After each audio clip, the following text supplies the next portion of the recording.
Hello, in front of me I've got DOOGEE X97 Pro and Samsung Smart TV. In this video I'll show you how to cast screen from smartphone to TV using YouTube app.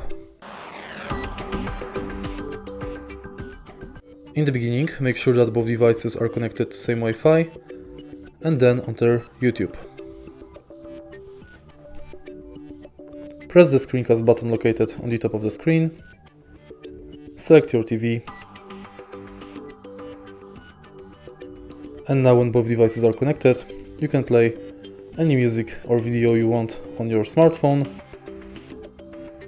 and it will be displayed on the TV.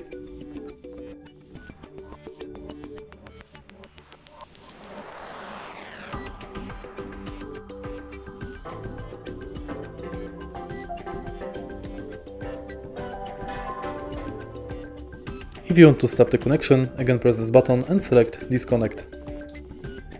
And it's done.